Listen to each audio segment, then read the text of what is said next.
mandeha dia mandeha ny fotoana. 4 janvier androany 29 tapitra sady ny volana janvier afaka andro vitsivitsy. Tsy tahita ny fandehanan'ny fotoana, tsy tahita ny fandehanan'ny ora, tsy tahita. Ary rehefa me mandeha ny fotoana, me mandeha ny fotoana, me akaiky Jesosy. Raisika ny Petera faharoa toko fahatelo.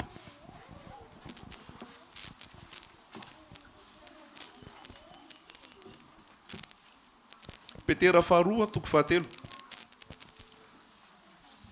Toko fahatelo ray mantolo vakitsika mba hifantoka tsara tsika iainao an'izany. Fa misy avatra tiany tompo lazaina amintsika amin'izao ora zao amin'izao fotoana androany zao ny amin'ny sitrapony. Petera faharoa toko fahatelo. Petera faharoa toko fahatelo. Zao no soramandry eo ambony eo.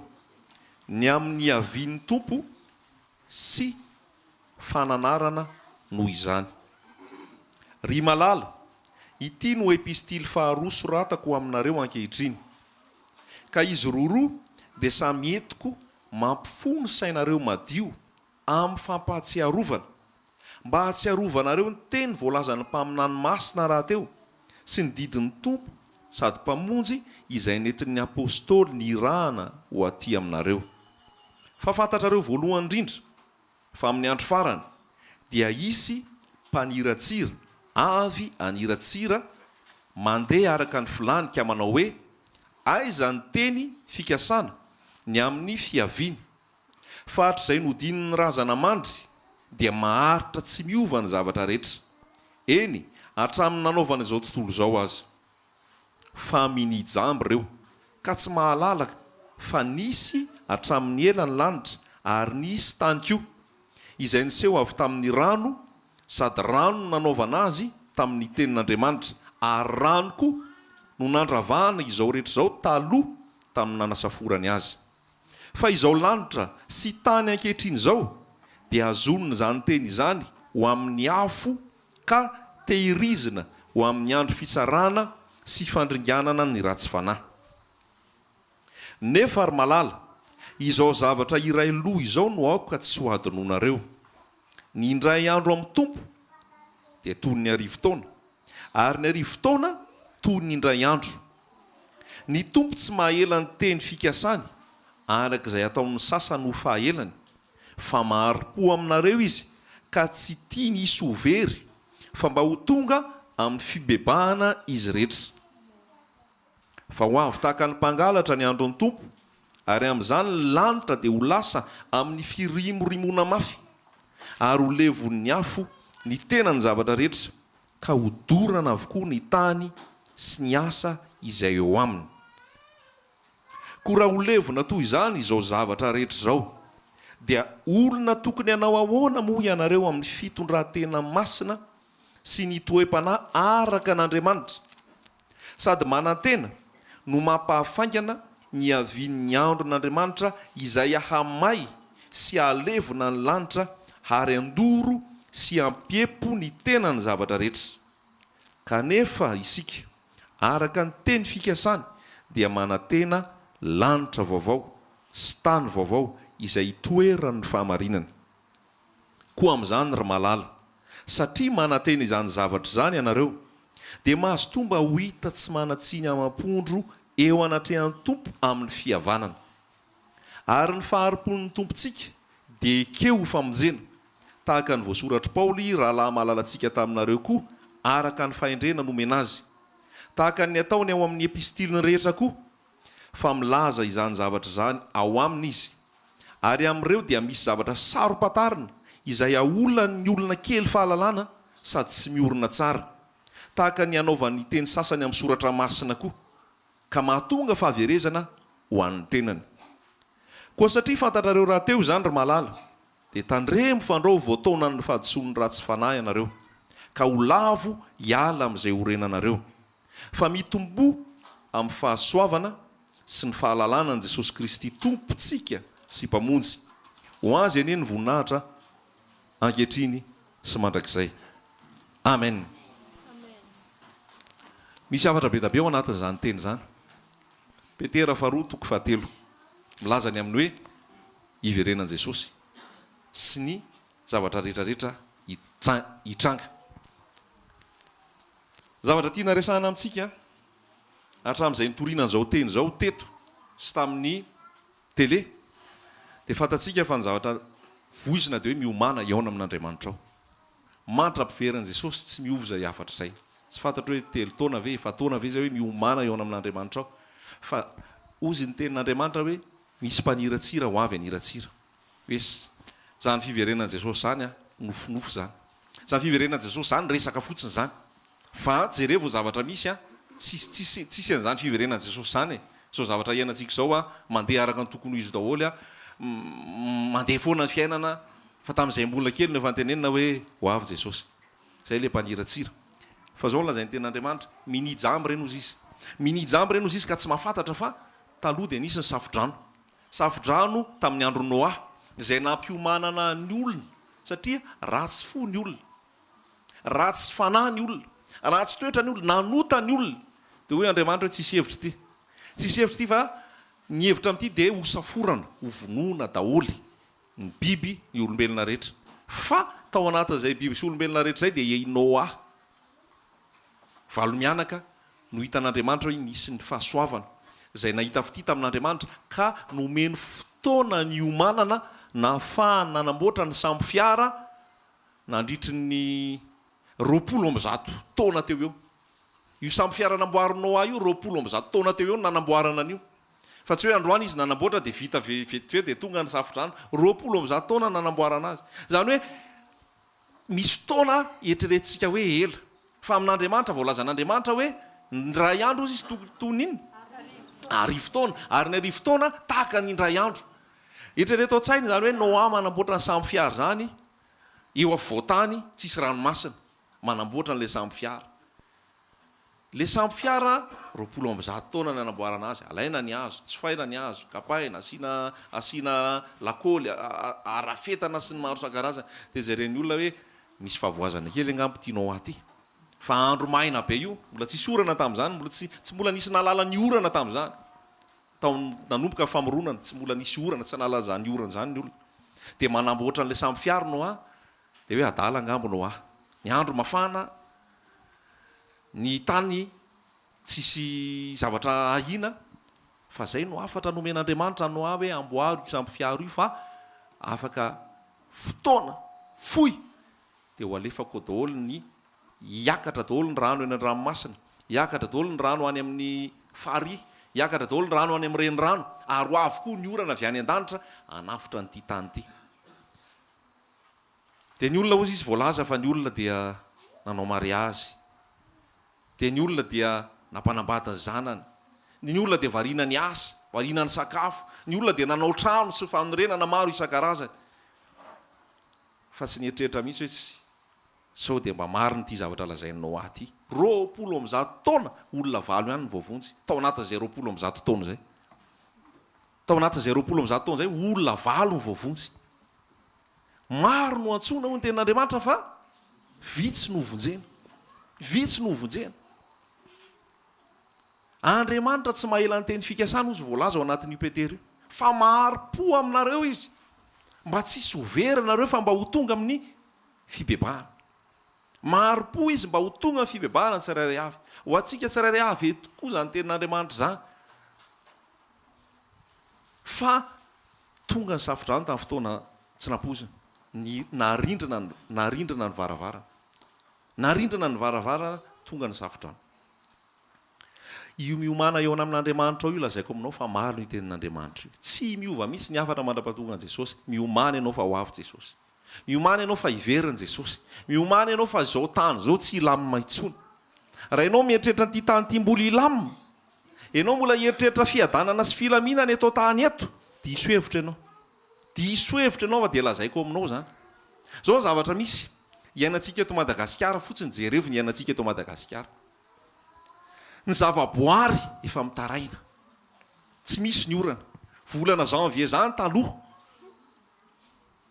Nisy fotoana vao tamin'ny herintaona akory ary iny sa oviana hoe alerta rouge tsy mandeha miasa fa miakatra be ny rano tamin'ity zara raha nisy rano zara raha nisy rano tsy normal any atsimo ray nitondra-drano tanao zany fitsimbadiky ny zava-misy fitsimbadiky ny zavatra misy am'izao fotoana eto Antananarivo maina tsisy rano endrika ara-panahy zany ny zavatra hitanao eto maso io endrika ara-panahy io maina koa ny olombelona tsisy aim-panahy tsisy rano mangetaheta de mipotra amin'ny zavatra misy eto tany misy le izy hoe maina ny tany tsisy orana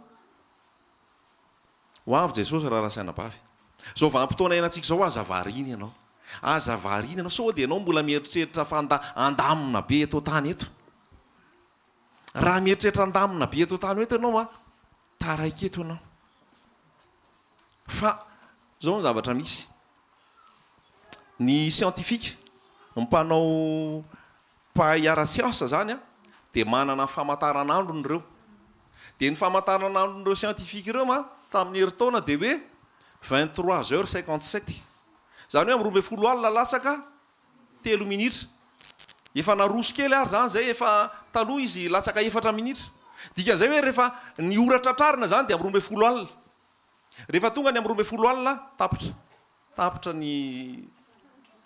tapitra ny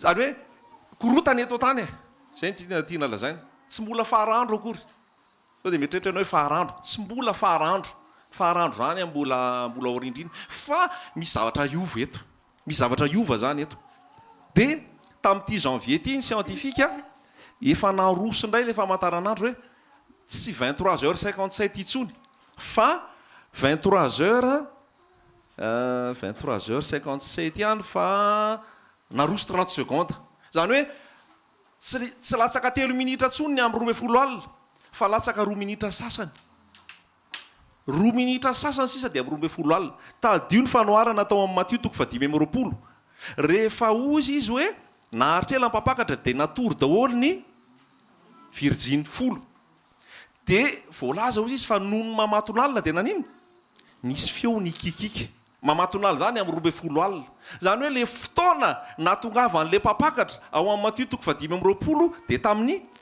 mamatonalina de tamin'le mamatonalina izy nisy feo ny kikika hoe indro mpapakatra tiana lazaina amitsika zany de zao tsy aharitra tsony ty eto tany ty 23h57 efa miala 30 secondes zay sisa de tonga ny am'roa 12 misy ny antsona hoe bouleversement ny atao hoe bouleversement dia fitsimbadiany zavatra misy boula ohatrany hoe boula tany boula versement mandrotsaka zavatra zany hoe isy famotehana isy faharavana tsy mampitahoatra anao fa mampiomana anao fa andrandrao ny lanitra fa ty tany ty tsy lamina tsony ty raha mamaky ianao any amin'ny Luka 1:20 misy fanambarahana betabela zainy Jesosy hoe ny amin'ny fiverenana raha ohatra ka olona mandinika tsara mijery tsara n'izay voasoratra ao hoy Jesosy hoe alohan'ny atongafako de reo rehetrarehetra reo ny zavatra isy raha vakinao io Luka 1:20 io de hoy zanao hoe inona zany fa efa voalazan'i Jesosy daholo le izy dikan'izay tsy zavatra andrasana firy tsony fa efa ho avy Jesosy 23h57 plus 30 secondes aiza ho aiza ianao aiza ho aiza asy ianao fa ratsy zao fiainan'izao lazaiko anao ratsy zao fiainan'izao tsy fantatra hoe iza mbola mahita an'izao tsara eto Madagasikara fotsiny jerena amin'ny teny frantsay zao objectivement amin'ny maso tsy miangatra tsy miandany amin'ny atsina ny amin'ny aroa fa jereo ny zavatra misy isan'andro anao de tapaka ny jiro maizina mbola zavatra ara-panahy koa zay misy famaizinana eto Madagasikara eto misy fahajambany eto Madagasikara eto maizina tsisy rano maina ny tany fa manambary Jesosy fa ho avy izy ho avy Jesosy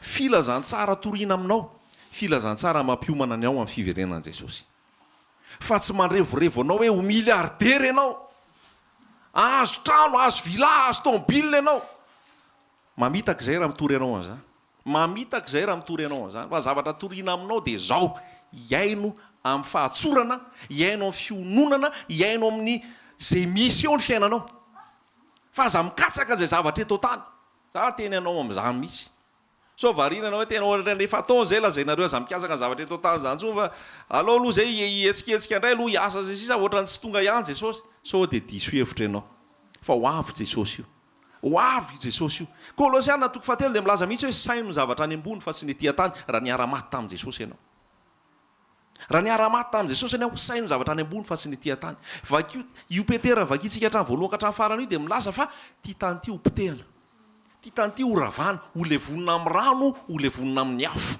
zany ny zavatra izy ka raha ho levonina amin'ny afo ho levonina amin'ny rano ty tany ty tsy mitany io rery fa zay olona ao anatiny ao zay olona ao anatiny ao fa misy fampitandremana lazain'ny tompo tompo tsy tonga de mamely tampoka zay mahatsara ny tompo fa asainy mijery ny masonao asainy mitsapa ny fonao asainy misy fahatsapana ara-panao anatinao hoe tsy mety tsony zany fiainana zany atao raha ianao tena miorina tsara ao am' jesosy ataon' jesosy tsy afa-po amin'ny atao tany ianao na mety ny ataonao saorana an' jesosy zany fa ataon' jesosy tsy afa-po ianao satria tsy afa-po anao ny eto raha ianao no afa-po amin'ny eto de ho taraiky eto ianao raha ianao no afa-po amin'ny eto de ho taraiky eto ianao fa ianao tsirairy avy mieno ah io raha misy tsy fahafaham-po ao anatinao misaoran' jesosy misaoran' jesosy raha misy tsy fahafaham-po ao anatinao raha misy etaeta ao anatinao raha misy zavatra ohatra ny mbola banga sy katsahanao ao anatinao misaoran' jesosy ianao fa io banga io fahafaham-po de davinao io fahafianona ilainao io jesosy io jesosy io fa tsy vola jesosy io fa tsy resaka raha materiel jesosy io fa tsy resaka zavatry ny tany jesosy io betabe ny point d'interrogation any anatinao any betabe ny tsy haiko hoe ataonga antarigeo hoe problème anao raha iresaka an'izay amiko ngamy ianao na adiny roa na adiny telo mety tsy ho vita fa za tonga de miteny aminao hoe ny solution problème anao jesosy ny vahaolana amin'ny fiainanao jesosy azay ny tena tirina toro anao eto aza mijery anay aza manaraka anay fa raha zay nao raha anao mety diso fanantenana ihany koa ianao fa na fomba fisakafo ary mety ana fotoana anao tsy fahotana akory zany hoe aza manaraka olona na ny fomba fiakanjo ka raha na tsy fahotana ary mety tsy araky nyetreretinao ho tafotoana amiko ianao tsy zany hoe tsy za tsy manoro anao anahy na manoro anao an'izay rehetrarehetra miaraka ito fa jesosy no atoronay ianao jesosy no atoronay ianao io ny tsy mamitaka io ihany ny tsy mamitaka io ny ambony mamitaka daholy ny ambony mandisy fanantenana daholy ny ambony mifahira daholy fa io jesosy io tsy mamitaka io aiza ho aiza ianao zao manahoana ny vision anao an'ity zao tontolo zao ty ny vinanao fijerinao zao fiainana zao mbola mieritreritra ve anao fa aharitrela eto mbola mieritreritra ve anao fa hanorona be eto mbola mieritreritra ve anao fa mbola ilaminy zao tany zao andrarao masonao mipetra mihitsy didin'io kely fa efa akaiky jesosy efa akaiky jesosy tsy 3 minitra tsony sisa 2 minitra sy 30 seconde ho avy jesosy ho avy jesosy de te hanaitra atsika am'izany teny zany a mijery ny any ivelany ianao de hitanao koa fa tsy milamina tsony ny any ivelany any ivelany be da be ny guerre ao Afrika Congo any Syrie guerre zany guerre hita maso fampitifitifitra fa ny guerre aravava sy araka saina sy araka fotokevitra sy araka politika fa hitanao koa fa guerre koa ny atao tany fa mahamitaka zay miteny anao hoe fiadanany e tsodrano e mahamitaka zay miteny anao an'izany mahamitaka zay miteny anao an'izany fa tsy zavatra milaminy eto fa misamboaravoara misamboaravoara fa akaiky jesosy de heverina tsisy filaminana eto jereo koa eto Madagasikara de tany tsy manana fahefana intsony ny lalàna matetika fa lasa misy ny fitsaram-bahoaka any amin'ny sud-est tany tsy mahefa intsony ny gendarme fa ny olona no mitrotra lasa tonga de mamono olona fotsiny ankitsy rano zao zay tsy araky ny lalàna satria efa ratsy zao fiainana zao, misy famonoana, misy valifaty, misy herisetra. Ary everiko foana le tenin'ny Paoly le milaza hoe any amparany any dia hisy andro mahory.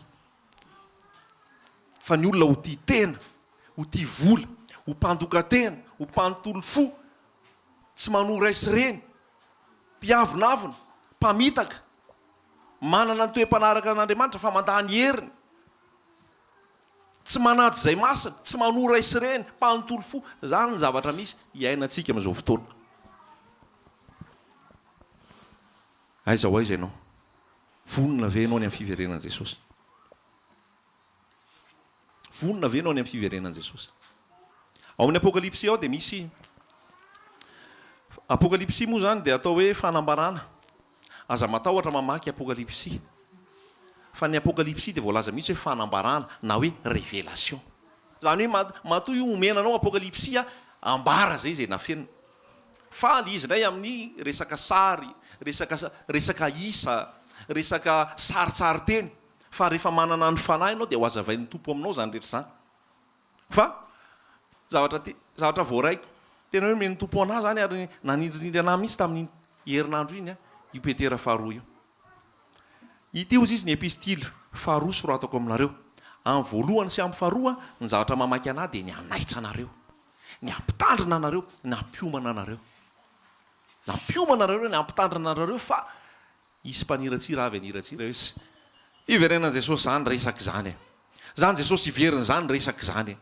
Ampitahorana sy anairana olona fotsiny fa tsisy zany. Zany tena miteny aminareo. Misy olona paster évangélika, paster amin'ny resaka kristianina tiako tenena, tsy mino an'izany fiverenan'i Jesosy. Toriny fotsiny io filazantsara io fa Jesosy iverina zany tsy maiky amin'izany avy izy. Tsy rototra amin'izany avy izy.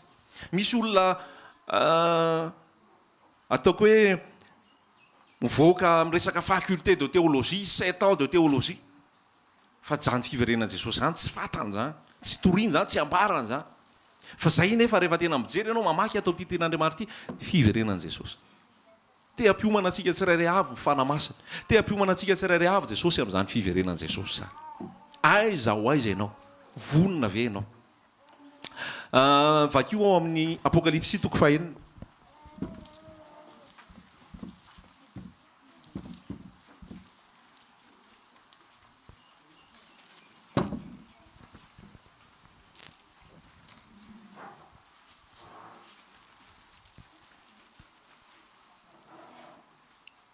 Andininy voalohany.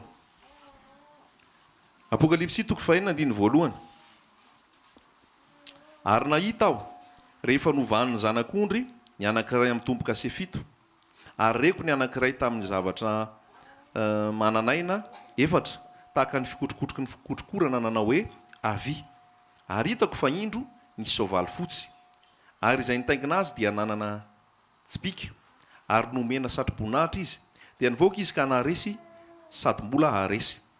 Ary rehefa novany ny tomboka sy faharoa dia reko ny zava mananaina faharoa nanao hoe avy. Dia nisy soavaly hafa mena kosa nivoaka. Ary izay nitaingina azy dia navela hanaisotra ny fihavanana amin'ny tany mba hifamonoan'ny olona ary nomena sabatra lehibe izy. Hatreo. Andininy fahaefatra.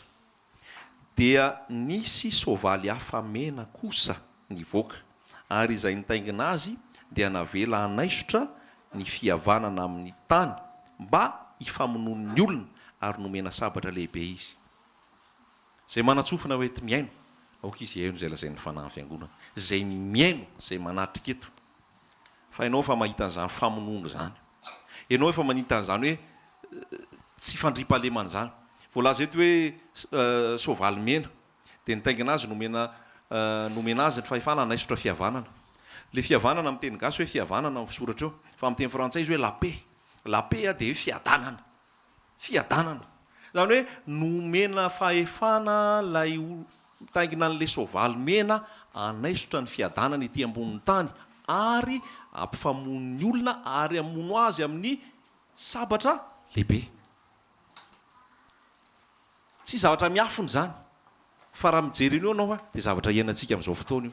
zao nge tsisy fandripahalemana zany e tsisy fandripahalemana zany zao tsisy fiadanana zany matahotra ianao misy mangalatra ny zanaka ao andeha hianatra any ampianara tamin'ny herinandro iny de nisy an'izay hoe zazakely ny anatra atao amin'ny arc-en-ciel tao nisy nangalatra zany hoe tafaverina ihany mo izy nono tamin'ny alina ty misy koa ny mpangalajaza tsisy fiadanana mitaintaina ny olona matahotra ny olona miady be korotana zavatra misy zany zavatra iainana zany ary tsy afaka ho ajanonao io fa efa dekrean'Andriamanitra io diso ny adinao diso ny tolonanao raha ohatra ianao hoe ampisy fiadanana eto tany diso ny tolonanao fa ajanony avy hatrany ny baiboly arahana vao maiky io hikorotana Jesosy de laza mihitsy sao de verinao fa hitondra fiadanana fihavanana eto tany tsy hitondra fihavanana fa hitondra sabatra hitondra sabatra de tena mikasika anao mihitsy ny tompo am'izao fotoana zao hoe mijanona kely amin'ny azakazaka ny fiainana isan'andro de jereo hoe aiza ho aiza le famataranandronao mifanojy ve ianao sao de mbola amin'ny efatra maraina mbola vonona be amin'ny tena iaina eto tany ny famataranandron'Andriamanitra efa am'rombe folo alina latsaka 2 minitra sasany na kely io na lehibe aiza ho aiza aho sy anao ny mahamaika atsika de notafomana ianao miaraka amin'i Jesosy na maika atsika tsy hanorona trano ngeza be mamaika atsika tsy vidy sono ngeza be mamaika atsika tsy hanao resaka ara-materialy be fa mamaika atsika ny ao am-ponao madio mamaika atsika ianao tafavana amin'Andriamanitra amin'ny alalan'i Jesosy Kristy fa voalaza atao amin'ny Petera teo hoe hoavy tahaka mpangalatra ny andron'ny tompo hoavy tahaka mpangalatra ny andron'ny tompo tsisy mpangalatra miteny tsisy mpangalatra mampiomana tsisy mpangalatra mandondona fa raha vao mandondona izy tsy mpangalatra izy zay fa pisoloky fa ny mpangalatra zany rehefa tonga tereny isokatra io varavaran'io alainy zay alainy ao tsy ampandrehanao izy de hoy ny ten'Andriamanitra hoe fiavian'i Jesosy hoavy ohatran'ny fiavian'ny mpangalatra hoavy tahaka ny fiavian'ny mpangalatra fo zao no lazaiko anao hoavy tahaka ny fiavian'ny mpangalatra fa efa ampiomany ihany hoe jerevo ny toetra raha misy am'izao fotoana jerevo ny vaninandro iainantsika zao e fa ifakaiky io fiverenan'i Jesosy io te mbola tena hoe tena mbola te hisarika an'izay ndao jerentsika tsirairay avy hoe jerentsika tsirairay avy inona moa le famantarana lazain'i Jesosy de jerentsika hoe iza nefa misy aiza mbola miandry inona sina le zavatra efa mitranga Luka 2:20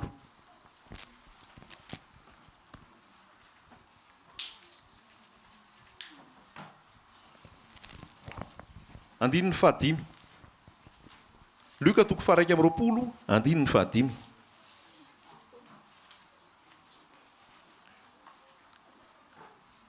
manana fanamivavaka tsara ianao mandray zao teny zao manana fifantohana fa lavalava ndray ty andiny soratra masina vakitsika ity Luka 2:20 andininy fahadimy ary nisy nilaza ny tempoly fa voaravaka vato tsara sy fanatitra izy fa hoy Jesosy ny am'ireo zavatra hitanareo ireo de ho avy ny andro ka tsy avela isy vato hifanongo eto ka tsy horavana ary izy ireo nantany azy hoe mpampianatra rovina no avy zany ary inona no famantarana rehefa tonga zany tiany Jesosy ambara amin'io zany de zao hoe nahita an'le tempoly ny mpianatra sy ny jiosy de ozy ny mpianatra ny jiosy hoe tsara tare zany voaravaka tsara nisy fanatitra ao anatiny de ozy Jesosy hoe horavana daholo reo ary tsisy hijanona eo reo tiany Jesosy lazaina de zao horava sy hopotika daholo ny eto tany de nanontany ny mpianatra hoe rovina no avy zany rovina no avy le fampitehana rovina no avy le faharavana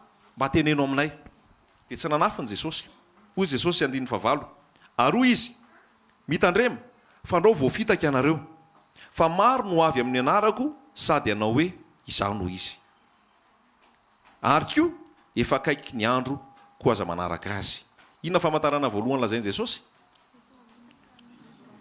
ho avy ny olona hiteny hoe avy amin'i Jesosy de hiteny hoe izaho no izy resaka fampianaran-diso resaka fampianarana santoka resaka fitoriana santoka zay ny famantarana voalohany efa misy zay sa tsisy misy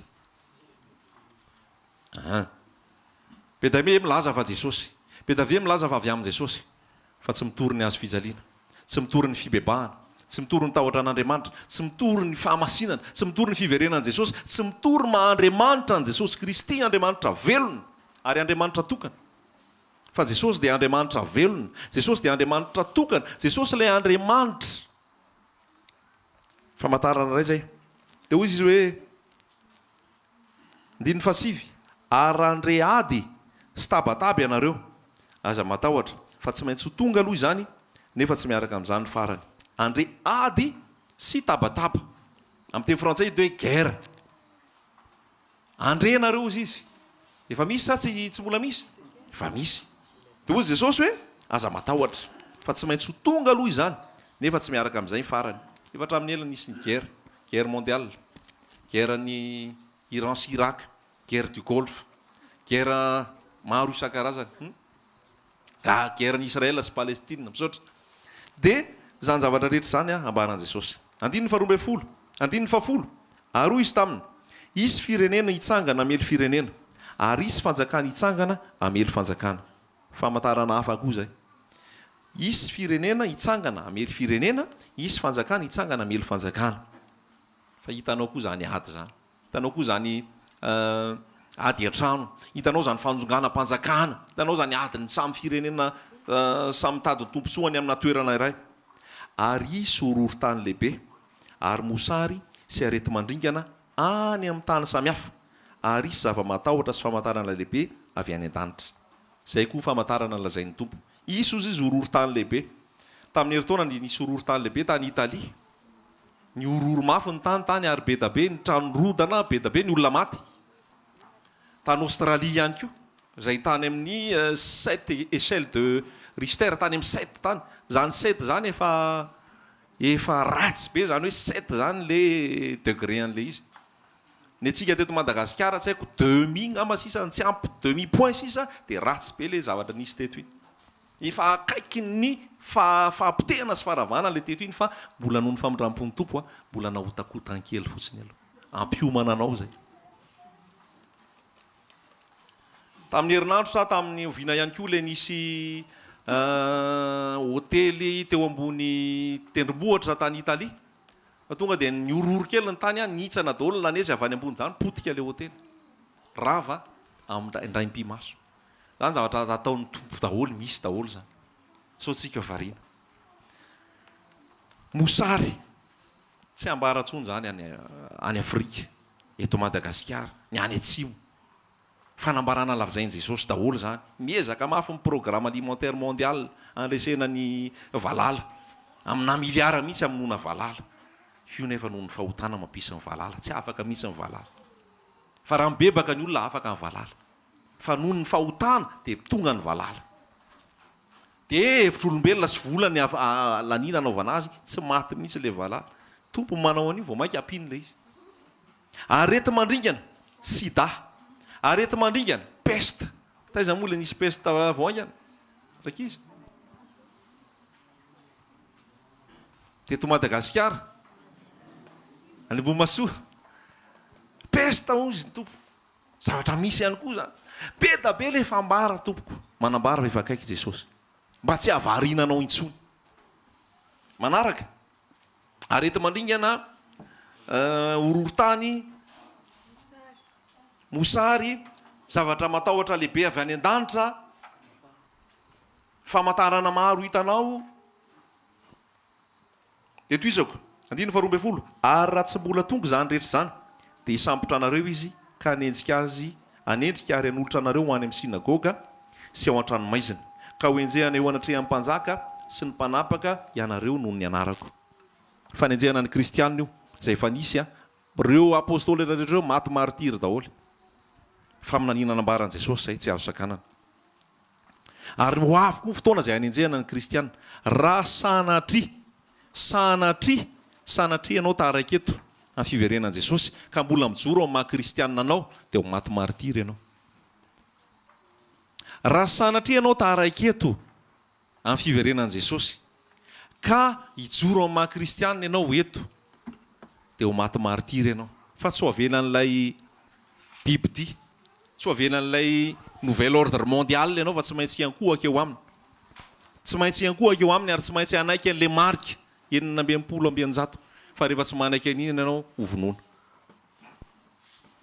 manaparan'izany tenin'Andriamanitra ao amin'ny apokalipsy misy an'izay toy izao ihany dia ho tonga vavolombelona aminareo izany aoreno amponareo tsy hevitra raha teo izay avalinareo fa izao manome anareo vava saina izay tsy azon'ny fahavalonareo rehetra valiana na resena ary atolotry ny ray sy ny reny sy ny rahalahy ary ny havana matsakaiza ianareo ka ny sasany aminareo dia ho vonoany ary ho alan'ny olona rehetra ianareo noho ny anarako misy fankahalana ny kristianina tsy fitiavana an'izay olona manana an' Jesosy fa iainanao raha teo zany ary mafy zany rehefa mijoro am' Jesosy ianao nefa tsy isoverina dia singam-bolo iray aza amin'ny lohanareo amin'ny faharetanareo no hatananareo ny ainareo ary raha mahita ny Jerosalema voadidiny miaramila ianareo dia aoko fantatrareo efa ifambiakaiky ny fandravana azy zay raha mahita ny Jerosalema ianareo izy voadidiny miaramila dia aoko fantatrareo fa ifambiakaiky ny fandravana azy ary izay any Jodia amin'izany androany dia aoka andositra any tendrombohitra izay any Jerosalema aoka andositra ho any ivelany ary izay any an-tsaha aoka tsy hiditra ao an-tanàna intsony fa ireo dia andro famaliana mba hatateraka izay rehetra voasoratra nisy fotoana foana ny fireneny Israely tsy nisy intsony antonany maro fa aminaniny fanambaran'ny tompo koa zany fa avy eo tamin'ny fotoana taorianan'ny ady lehibe zay mahatonga le miverina amin'ny tany ny Jiosy dia niverina daholo ny Jiosy dia nanorina ny fanjakan'ny Israely tamin'ny 1900 68-67 tany hoany zany hoe efa nisy fandravana ny Jerosalema tao efa nisy fambaboana ny olona tao fa tanteraka io lazain'ny ten'Andriamanitra io fa amin'izao fotoana koa ianao raha manaraka ny tantara dia hitanao fa efa feno miaramila manodidina an'io Israely io efa feno tafika maro firenena maro samihafa manodidina an'io Israely io satria ny zavatra mitranga dia zao ala ny firenena arabo rehetrarehetra io firenena Israely io ary nitetika zareo dia ny afonan'io tsy isin'io firenena intsony asika ve zay ny tetiny dia apotika an'io firenena Israely io tsy isy intsony ao anaty karta dia raha mijery nareo arabo daholo nge manodidina eo arabo daholo eo fa firenena Jiosy eo ampovoany eo dia ozy izy hoe fahatafotoinana ho an'ny firenena rehetra ny Jiosy ary nitetika dia hompitehana ny Jiosy ny Iran fa manana arme nucléaire ny Iran fa manana arme nucléaire zany hoe efa misy zavatra efa mipetrapetraka ao efa misy zavatra mipetrapetraka ao top kely fotsiny dia mandeha guerre io dia anafika ny Iran dia mandeha ny bomba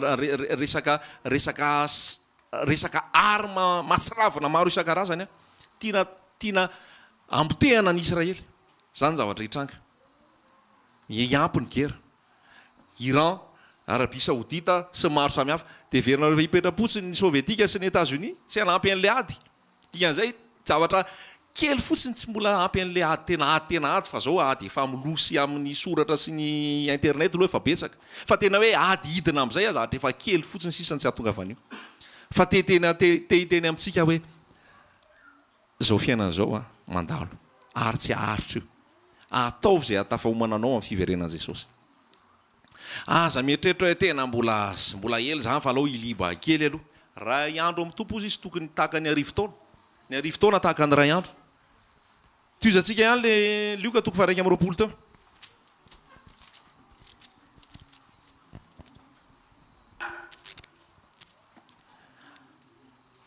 falozany bevoka zay sy mitaiza kely amin'izany andro zany satria isy fahoriana lehibe amin'ny tany ary fahatezerana amin'ity fireneny ity dia horingana amin'ny lela-tsabatra izy ka hoentina ho babo amin'ny firenena rehetra ary Jerosalema dia ho itsahan'ny jentilisa mandrapahatanteraky ny androny jentilisa zao fotoana zao tsika dia androny jentilisa zao zany hoe rehefa tsy nanaiky ny fanjakan'Andriamanitra ny zanaka Israely fa nitady mpanjaka izy tamin'ny andro Samoela nefa tsy tokony isy mpanjaka fa Andriamanitra mpanjakany mpitsara ny isy tamin'ny voalohany mpaminany sy ny mpitsara fa vo izy nandà hoe meo mpanjaka zay nanomboka teo nandahan'Andriamanitra izy rehefa nandahan'Andriamanitra izy dia lasa babon'ny Kaldeana babon'ny babiloniana babo ny firenena maro samihafa satria tsy andriamanitra tsony ny mpanjakany fa nanana mpanjaka ho azy izy dia lasa babo ny firenena maro samihafa izy zay le androny jentilisa dia zao tsika zany mbola androny jentilisa androny jentilisa zany hoe firenen'ny zao tontolo zao no manjaka fa tsy andriamanitra dia ny zanak'Israely nandahan'andriamanitra dia rehefa nandahan'andriamanitra izy be ny savorovory sy korotana maro be ny savorovory sy korotana maro dia mahatonga zao fa ady sy korotana maro isan-karazana zao satria nandahan'andriamanitra dia mbola velan'andriamanitra isy aloha zay androny jentilisa zay mandrapatapitra mandrapatonga ny fiverenan'i Jesosy apetraka amintsika daholo zany rehetrarehetra zany aoka hifantoka tsara ianao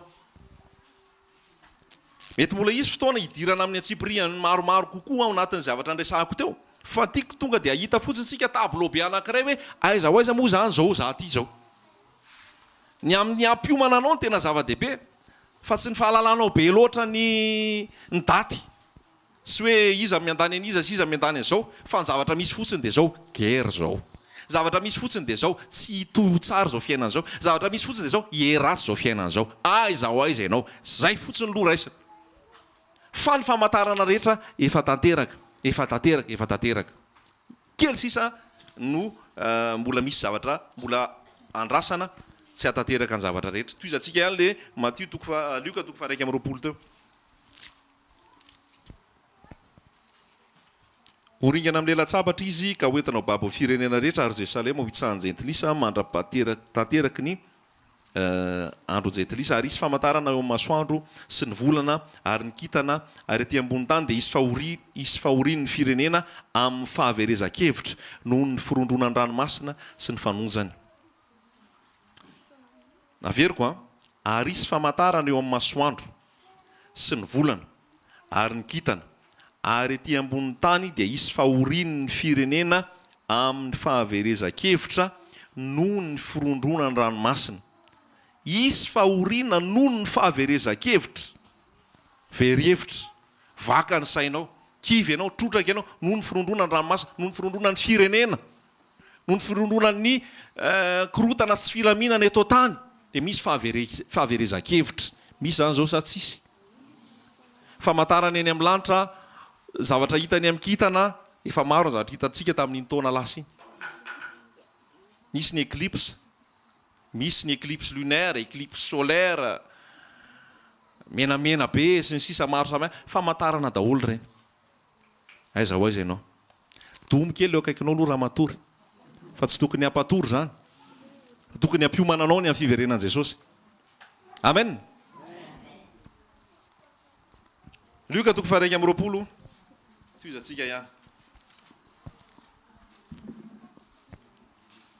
monomonina ny olona amin'izao fotoana kivy ny olona manome tsiny ny olona tsy faly ny olona amin'ny zavatra misy rehetra satria miororo ny ranomasiny ny firenena manasantsika mbola hijery an'le hoe iza mitondra ny tany any anatin'ny YouTube any fa io filoham-pirenena hitanao io filoham-pirenena fotsiny fa ambadika io efa misy société secrète zay mandamina sy mametraka hoe tia filoha apetraka ato tianao apetraka ato tianao apetraka ato reo eo fotsiny fa ny ao ambadika ao fa misy matanjaka be ao mametraka an'ireo eo dia efa voalamina zany hoe isy le hoe nouvel ordre mondial ny atao hoe nouvel ordre mondial zany dia hoe rindran-damina azao tontolo zao olona ray no hitondra olona ray no hitondra dia efa memanakaiky an'izay tsika iza moa no manam-pahefana sy manapaka amin'izao fotoana firenena matanjaka nge dia États-Unis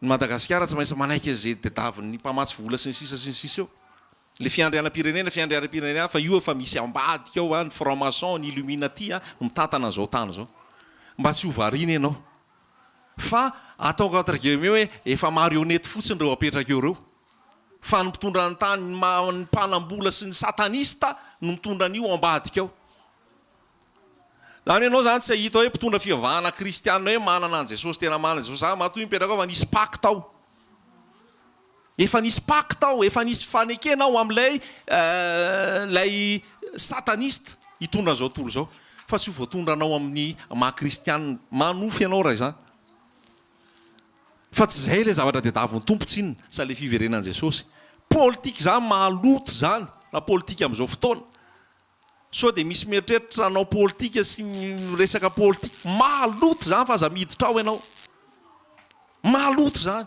langany ao fiatsaram-belatsiny ao famitahana ao fitiavan-tenany ao zanak'Andriamanitra nefa tsy ao anatin'ny langa tsy ao anatin'ny lolopo tsy ao anatin'ny fitiavan-tena karaha zanak'Andriamanitra ianao sarotra aminao ny hiditra amin'izany amen sarotra aminao ny hiditra amin'izany dia zay lazaiko anao hoe akaiky io fiverenan'i Jesosy io akaiky io fiverenan'i Jesosy io movonina ve ianao aleo aloha zay ny reglena voalohany ny ofatranonao aleo ilamamy fa ny tompo mahita an'iny ndresaka hoe vadinao maditra sisa aleo le anao tafahomana fiverenan'i Jesosy aloha maika ny ambiny zany mandeha ho azy aveo na tsy andeha ary zany aloha aleo isafotofoto ao hoe ianao vonona miaraka amin'i Jesosy aloha atao petraka tsara amen zay ny filazantsara zay ny tena zavatra tena hoe tia napetraka amintsika tapitra ve le famantarana teo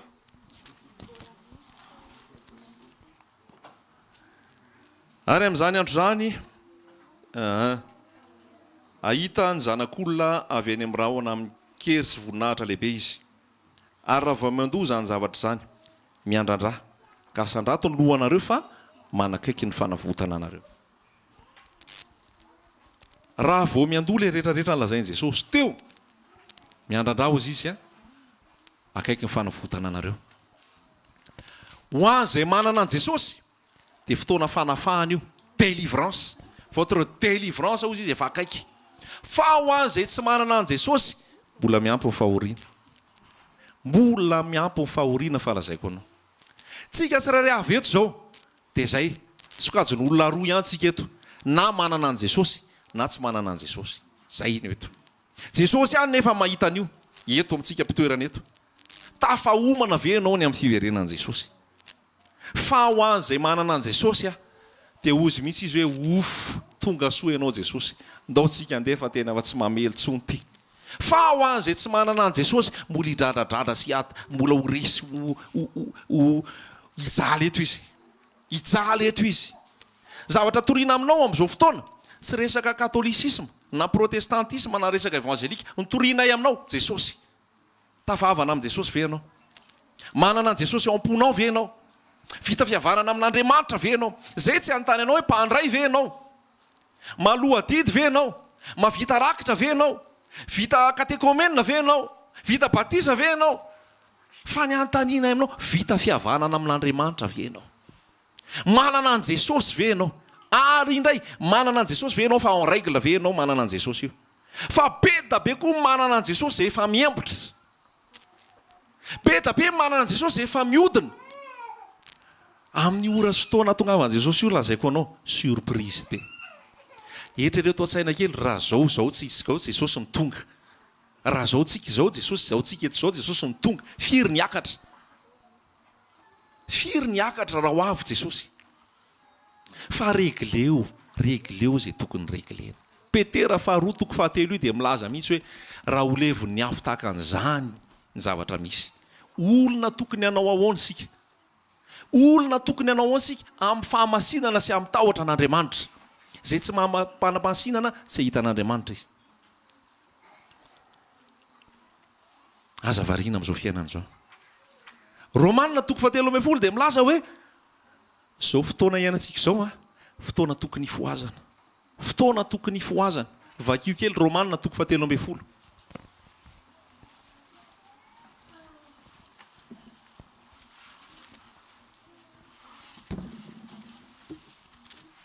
Romanina toko fahatelo ambin'ny folo andininy faraika ambin'ny folo ary tokony hanao izany indrindra ianareo ary tokony hanao izany indrindra isika satria fantatsika ny andro fa ankehitriny zao dia ora tokony hifoazanareo amin'ny fatoriana amen inona zao ankehitriny zao ora tokony hifoazana amin'ny fatoriana satria nahoana fa ankehitriny ny famonjenantsika dia akaiky noho ny tamin'ny andro vao ninotsika efa ho lasa ny alina ary efa miakaiky koa ny andro atreo fotsiny te ametraka sary zany ah misy karta mihitsy eo dia aiza ho aiza ianao fa zao fotoana zao tokony foazanao zao fotoana zao tokony foazanao amin'ny torimaso satria ny famonjenanao akaiky noho ny taminy ianao voaniny jerevy any verina kely eto Madagasikara indray tsika izy ny filoham-pirenena tonga teto Madagasikara tamin'ny herinandro iny filohan'ny Turquie zany a mafanafana koa zany misatra malina zao tolo zao eto Madagasikara eto misatra malina zao tolo zao eto Madagasikara eto 24 heures fotsiny izy ny teto misy zavatra ambadimbadika ao lazaiko anao zany 24 heures izy ny teto ahoana kia 24 heures izy ny teto fa misy 24 heures zany fa be da be ny zavatra anamboarina sy ny kitihana tao tsy ilama ao aty tany ity fa lazaiko anao zany tsy mampatahotra anao resaka islam resaka terrorisme zany rehetra zany zavatra misy Madagasikara ho aizy ty Madagasikara inona le safidy Madagasikara inona le zavatra influencena amin'ny Madagasikara dia tonga ny avy any a Turquie any makaty mihitsy filoham-pirenena mihitsy amin'izao fotoana zao dia izy mbola eto sa fa lasa ny avy amin'ny Vatican numéro 2 amin'ny Vatican tonga eto Madagasikara misy zavatra eto Madagasikara averiko ihany le hoe jereo le hoe izy mitondra ny tany resaka catholicisme fa misy zavatra ho apetraka zareo ina moa napetraka eto cardinal zany sotatro izay fa zavatra tiako tenenanao dia zao efa tonga ao amin'le fanatotoloana nouvel ordre mondial efa isy le fivavahana tokana krislam dia zao ecumenisme ao daholo ny kristiana ao koa ny slam krislam any hoe miaraka ao ny boudista miaraka ao ny slamo miaraka ao ny kristiana miaraka ao zao fivavahana rehetrarehetra zao raha manana an Jesosy tsy anatin'izany satria Jesosy tsy anatin'ny fangaroarona Jesosy tsy anatin'ny babilôna le zany tambatra ao daholy ary zay ny zavatra vinan'ny papa hoe tonga dia firenena tokana eto tany ary fivavahana tokana miditra amin'izany tsika tsy mitovy an'le tariamby Genesis toko fa 1:10 ve zany andao tsika anangana tilikambo dia atao matakatra ny lanitra dia atao anarana anankiray izay ampalaza azy inona ny lesona antsoahana tamin'iny efa nikorohan'Andriamanitra ny fitenenana nandravana ny Babilôna mbola manao indray raha olombelona zany hoe efa ataon'Andriamanitra mihitsy izay ampikorotana fa mafy loha ny olona mbola te hiaraka mbola te hiombona fa za miteny aminao fa le tena Jesosy tena izy tsy ao anatin'izany ecumenisme zany le Jesosy tena izy tsy ao anatin'izany ecumenisme zany tsy ao anatin'izany krislam sy ny sisy zany fa Jesosy tena izy pur zato isan-jato tsy ao anatin'ny fifangaharona amin'ny fombafomba mpivavahana sy zavatra fanao zao tontolo zao dia miomany ianao iaona amin'Andriamanitra ao aiza ho aiza ny misy ianao zao so lasa fahazarana fotsiny le mivavaka so dia lasa fahazarana fotsiny le mamonjy toerana fa le miaona amin'i Jesosy ve isan'andro ao le fiorenanao amin'i Jesosy ve ao tsara le fahamasinana ve ao tsara le tahotra an'Andriamanitra ve ao tsara fa Jesosy zao manao tri hainareo zany manao tri zany miala zay tsy izy amin'ny manao sivany dia alaina tsara ny valy dia miara mololo zany hoe ny tompo zany mahalala ny azy miomany ianao fa mbola betsaka ny ady ty 2017 ty lazaiko anao betsaka ny ady betsaka ny savoro betsaka ny otakotaka betsaka ny zavatra hitanao hoe vaovao ratsy so dia ozy anao tsy vaovao mahafaly zany toriko zany fa vaovao mahafaly ny toriko anao mba tsy hampiorina anao eto amin'ity tany ity fa iomananao hoe ndao tsika Jesosy fa tena ampy zay Romanina toko 7:17 vakio kely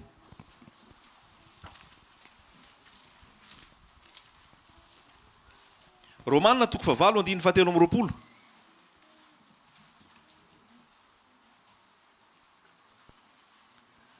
Romanina toko 7:17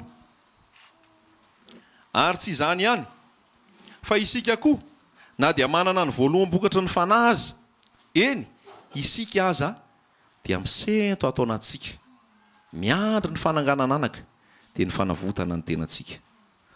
Marina aminao ve io teny io? Sa anao tsy misento? Averiko a isika na dia manana ny voaloham-bokatra ny fanahy aza manana fanahy masina ianao zay manana an' Jesosy fa misy fisentona ao anatinao ao. Le fisentona lazainao dia hoe mandreraka ty fiainana ity tena hoe mila an' Jesosy hiverina satria tsisy filaminana e. Zay ny lazaiko, isika dia miandry miseto ato anatsika miandry ny fananganana anaka dia ny fanavotana ny tenantsika. Io fanavotana ny tenantsika io dia zao io le délivrance lazain'i Jesosy amin'ny Lioka 1:20 le anendahananao eto fa ny mahampilaminanao dia ny miala eto. Azonao ve zany? Fa eto zavatra ady mangotraka eto e, ady ny ty vola sy ny ty arena sy ty tenany eto. Jereo fotsiny eto Madagasikara e. Za zany miresaka aminao a tsy miandany amin'ny atsy any amin'ny aroa fa tiako tenenana jerevony eto Madagasikara. Iza no manjaka eto, iza no mibany eto, iza no mahazo tombony eto. Tsy ny gasy mihitsy mahazo tombony eto, tsy ny gasy mihitsy mahazo tombony eto fa ianao arambijaly eto toerana misy ianao. Ary ireo maka toerana maka toerana maka fahefana maka hery maka vola ary any amin'izay manana ny vola manana ny puissance. Dia hitanao zany hoe tsy malagasy zany. Dia zany zavatra nisy tamin'ny zanak'Israely io. Nisy fotoana zanak'Israely tsy niadana misy tao aminy fa ny hafa firenena tonga mangala maka ny ao aminy tonga mambabo tonga mandresy azy zanak'Israely satria misy fiodinana amin'Andriamanitra koa eto Madagasikara. Fanampin'izay a be da be ny devoly eto Madagasikara eto. Devoly tiako tenenina tena devoly tsy hoe olona ny teneniko devoly fa misy fanahy napetraka eto, misy fanahy ny démonie mapetraka eto hoe devolony zao a manjaka eto Madagasikara. Dia manjaka eto devolony fahalainana, devolony fakamoana. Misy an'izany a devolony ady. Zany hoe raha mijery amin'ny tontolon'ny fanahy ianao dia hitanao hoe misy rojo mamatotra an'io Madagasikara io, misy devoly eo satria nahoana nomena toerana izy. Tsy hiditra fotsiny eo izy raha sy nomena toerana. Manompo sampy fangaroaro dia manjaka ny devoly. Halleloja. Aiza ho aiza ianao, inona no atao zany, inona no atao fa akaiky ny fiverenan'i Jesosy. Regleo ny fiainanao ray manontolo, asakasakao fa ny Jesosy efa vita. Raha mbola ao anatin'ny fijangajangana ianao zao hoe za efa nandray an' Jesosy mbola ao anatin'ny fijangajangana sao dia tsy tena le Jesosy no niraisinao. Fa io fandraisana an' Jesosy io raha lasaina bavy misy hery ao, misy hery ao mamotika fahotana, misy hery ao mamotika fahotana. Averina amintsika eto foana zany. Ary zay nitoriana aminao tsy religion nitoriana aminao fa raha religion nitoriana aminao a dia reraka eo ianao. Fa le toriana aminao le hery mandresy fahotana mihitsy asakasakao. Fa regleo ny fiainanao, regleo ny mombanao rehetra. Tsy fantatro hoe inona avy. Tompo mampiteny ahy eto zay tiany tompo tenenina fa zay tsy voalaza tokoa ny tompo malala ny any anatinao rehetra any. Halleloja. Regleo ny fiainanao. Mandehana amin'ny rariny, mandehana amin'ny hitsiny, mandehana amin'ny fahamarinana, mandehana amin'ny fahadiovam-po. Zay le voalaza ao. Olona tokony anao ahoana moa tsika izy dia olona tsy manatsiny amin'ny fihavanana. Za milaza aminao averiko foana amintsika tsirairay avy. Raha ianao mbola manana alahelo aman'olona, raha ianao mbola tsy mamela heloka aman'olona, tsy mamela anao Jesosy. Tsy mamela anao ny tompo. Tsy fantatro hoe lanitra izany andeha hidiranao ianao tsy mamela heloka io ka milaza fa hiara-hiakatra amin'i Jesosy. Tsy fantatro hoe fanjakana aiza le ho alehanao fa ny fanjakan'Andriamanitra mamela heloka.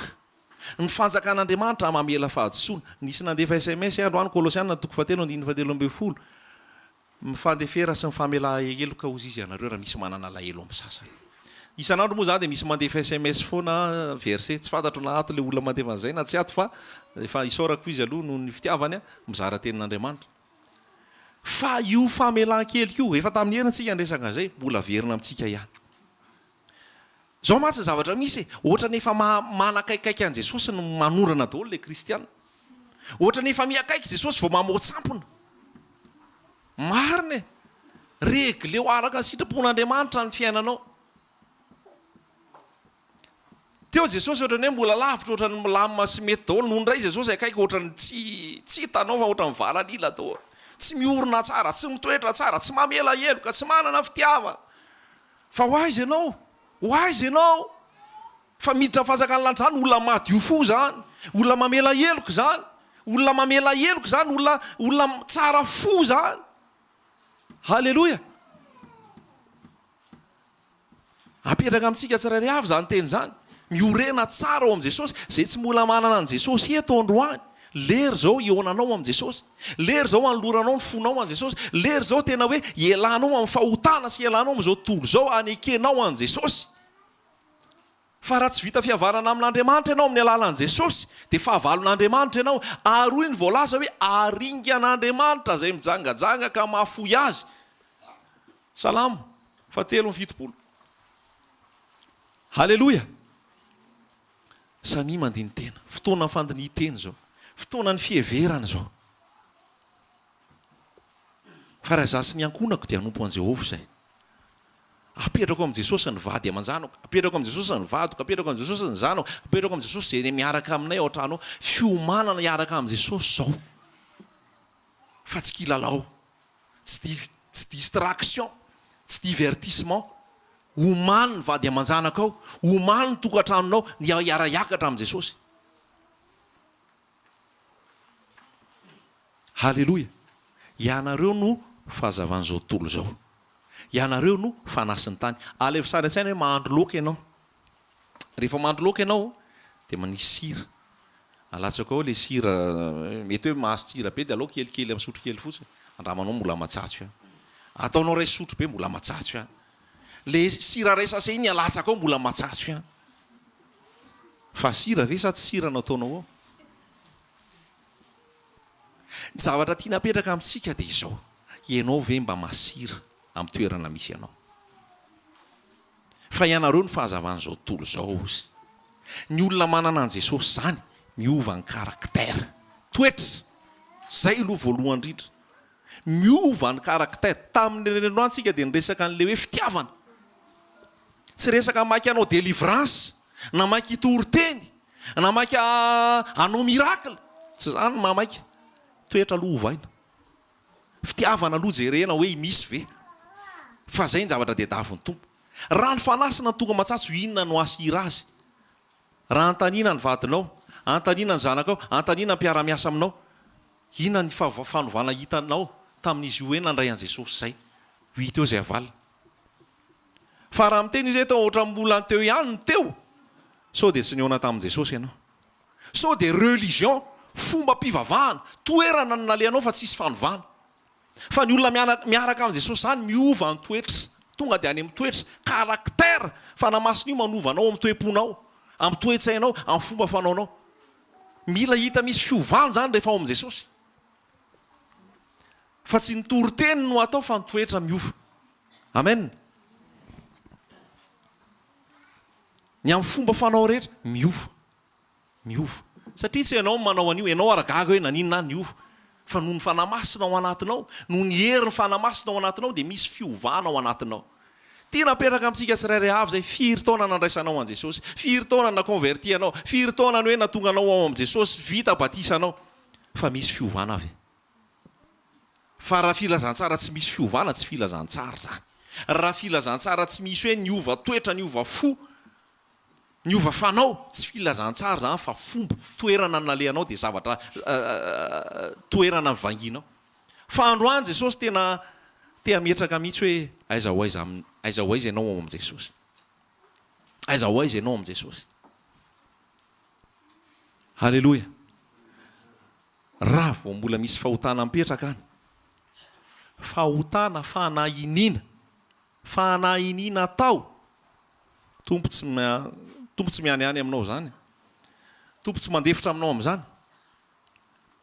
fa ny olona am' jesosy zany tsy miany any zany ny olona am' jesosy zany tsy mivazivazy amin'ny fahotana zany fa rehefa fahotana io dia miala amin'ny anaran' jesosy tsy iverenana intsony zany ny olona manana an Jesosy fa tsy andevotsony ny manana an Jesosy.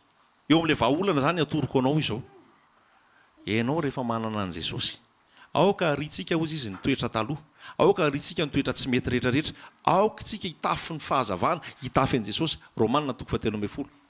Fantaro fa efa vitan Jesosy teo amin'ny hazo fijaliana ny famonjena, anjaranao sisa ny mino. Halleloja.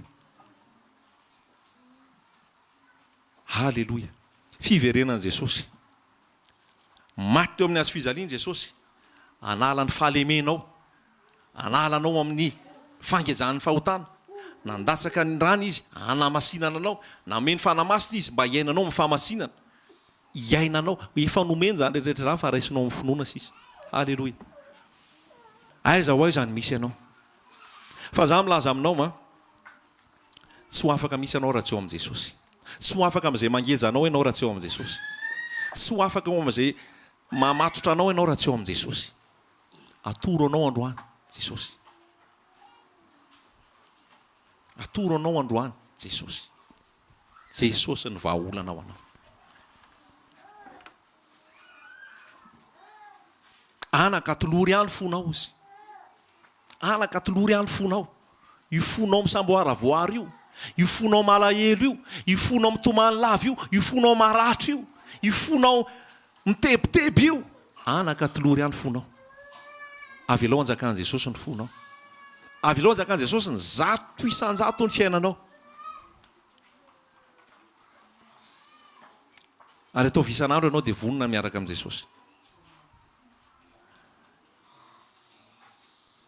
Halleloja. Tena tia napetraka amintsika mihitsy zany. Mety hoe mangingintsika androany. Fa ny hafatra tia nalazaina amintsika dia zao, ataovy izay avonina anao. Ataovy izay avonina anao. Vakio tsara ilay Petera 2:2 teo.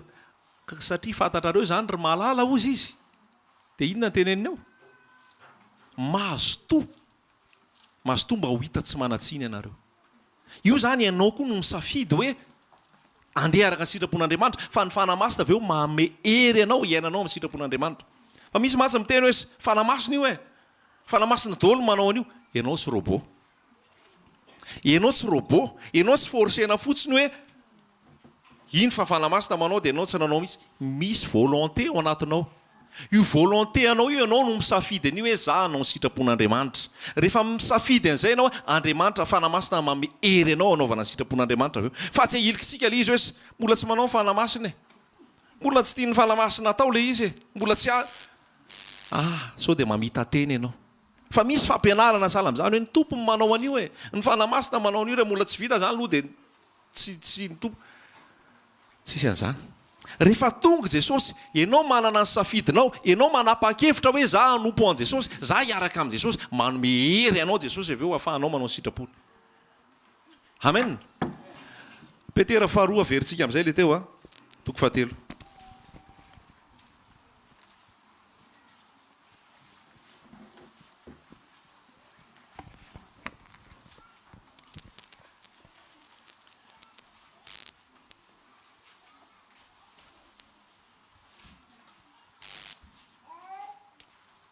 Misy teny vitsivitso vakiko.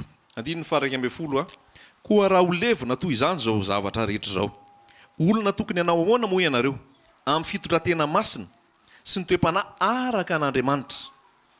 Inona ny tokony ho fitondrantenanao? Fitondratena masina sy toe-panahy araka an'Andriamanitra. Sady manantena no mampahafaingana ny havian'ny andron'Andriamanitra. Inona ozy izy? Manantena sady mampahafaingana. Azo afanganana nga io? Ahoana zany any afanganana an'io? Fanamasinana sy fatahoran'Andriamanitra, fizarana ilay tenin'Andriamanitra ho anao, ho an'ny hafa.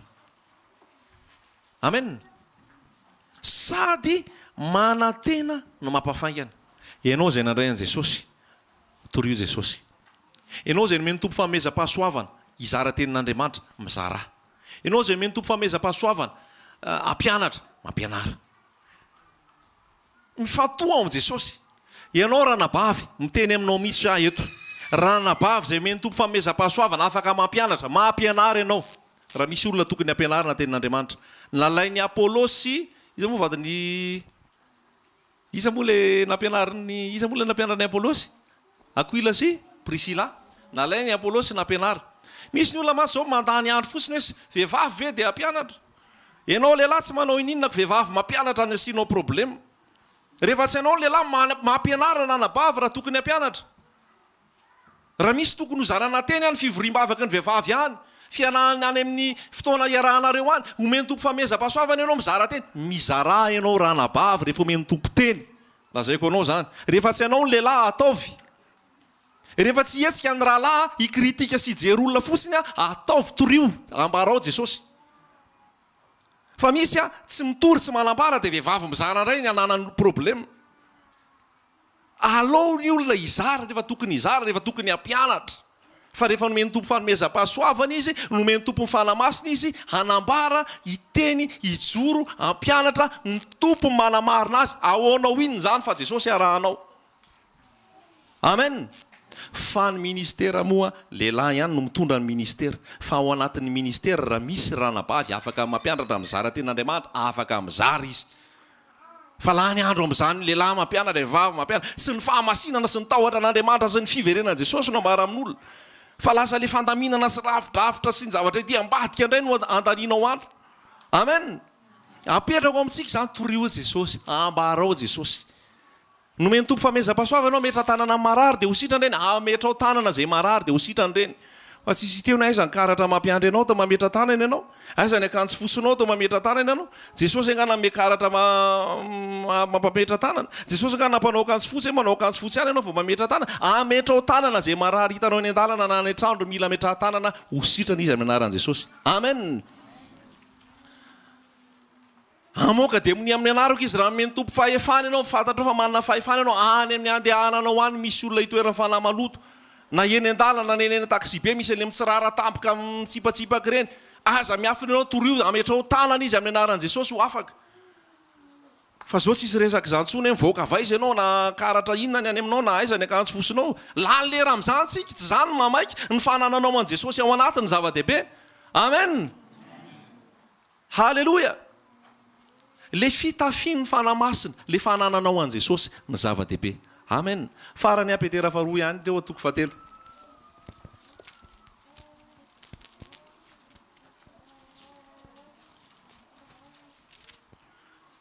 dia zao voasoratra andiny fa fito amby folo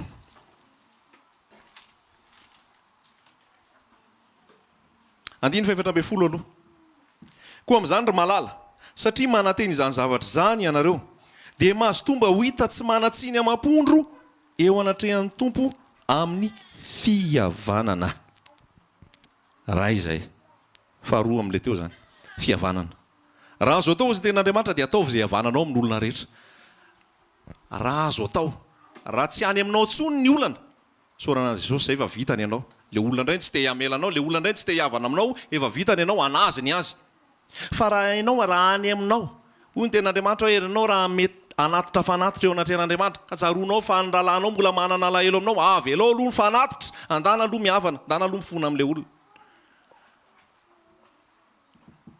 rehefa manaiky ny fifonanao izy saorana ny tompo zany rehefa tsy manaiky izy ianao no efa mifona raha azo atao izy dia ataovy ny havanana amin'ny olona rehetra zany hoe ataovy mihitsy zay dingana ianao mihitsy manatona an'le olona ianao mihitsy no mifona ianao mihitsy no mangataka fihavanana fa atombotra ny tompo Jesosy mihitsy nidina ampihavanana anao ianao indray ve mbola iandry foana fa ianao mila manatona amen ataovy zay havananao amin'ny olona rehetra tsy manatsiny amam-pondro izy izy ny ten'Andriamanitra ianao mihitsy manao an'le izy any hoe misy safidy ao anatinao anao sitrapon'Andriamanitra amen mazava tsara ve zany teny zany miditra ve zany teny zany fa ho adin'ny tompontsika amin'ny teny rehetra zay ambara matsy amin'ny teny rehetra zay voaray tsaratsara kokoa ny tsy nahalala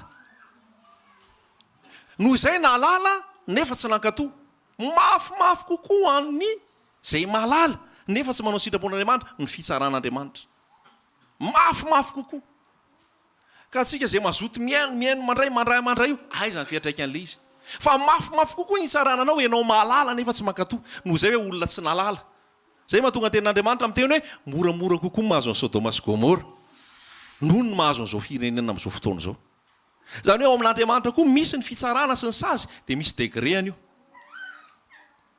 Sodoma sy Gomora jerevy ny loza nazo azy. Fa hoy ny tompo hoe moramora kokoa ny Sodoma sy Gomora noho ny amin'izao taranaka misy atsika izao. Dia za tena miteny aminao hoe ataovy izay evananao amin'olona rehetra. Ataovy izay iarahanao amin'i Jesosy. Farany tena farany ary amin'ny andininy farany ary amin'ilay Petera teo. Petera faharoa toko fahatelo andininy fafito amby folo. Koa satria fantatrareo raha teo izany ry malala dia tandremo fandrao voataona ny fahadisoany ratsy fanahy ianareo ka ho lavo hiala amin'izay norenanareo. Misy miteny hoe rehefa manana an Jesosy ianao dia tsy veritsony. Voavonjy ianao dia voavonjy hatramin'ny farany. Fa ny tenin'Andriamanitra eto dia milaza mihitsy hoe fantatrao zany tandremo ianao voataona ny fahadisokevitry ny olona ka hiala ho lavo. Zany hoe mety ho lavo ianao raha tsy mitandrina. Apetraky ny tompo koa izay afatra izay hoe tandremo ho taona ny olona, ho tao amin'ny olona ny fahadisokevitra.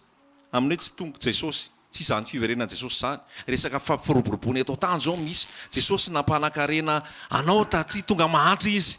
Dia resaka materiel sy resaka vola resahana anao, tsy izany ny filazantsara. Mitomboa amin'ny fahasoavana sy ny fahalalana an Jesosy tompontsika sy mpamonjy. Mitomboa amin'ny fahasoavana sy ny fahalalana an Jesosy. Izay no afatra apetraka amintsika. Mitomboa amin'ny fahasoavana sy amin'ny fahalalana an Jesosy. Fahalalana an Jesosy. Fahasoavana satria nahoana? Fahasoavana tsy mahatonga anao ho andevo ny fahotana. Voalaza foana ilay ny Romana hoe tsy andevo intsony ianareo. Ny ota tsy manan-kery aminareo satria tsy ambanin'ny lalàna ianareo fa ambanin'ny fahasoavana. Mitomboa amin'izay fahasoavana izay, tsy ho andevo ny fahotana, tsy ho andevo ny olombelona. Mitomboa amin'ny fahalalanao an Jesosy. Fa rehefa me mahalala an Jesosy ianao dia me miofo io ambiny rehetrarehetra io. Rehefa me mahalala an Jesosy ianao dia me halanao ny fahotana. Rehefa me mahalala an Jesosy ianao me tsy tianao zao tontolo zao. Rehefa me mahalala an Jesosy ianao dia me misy fanajana sy tahotra azy ao anatinao. Rehefa me mahalala an Jesosy ianao dia me tia azy ianao. Amen. Ary rehefa men'ny tompo ny fanamasina ho an'ny olona rehetra, ahafahanao mahalala tsara an Jesosy. Amen. Zay ny teny nomen'ny tompo antsika androany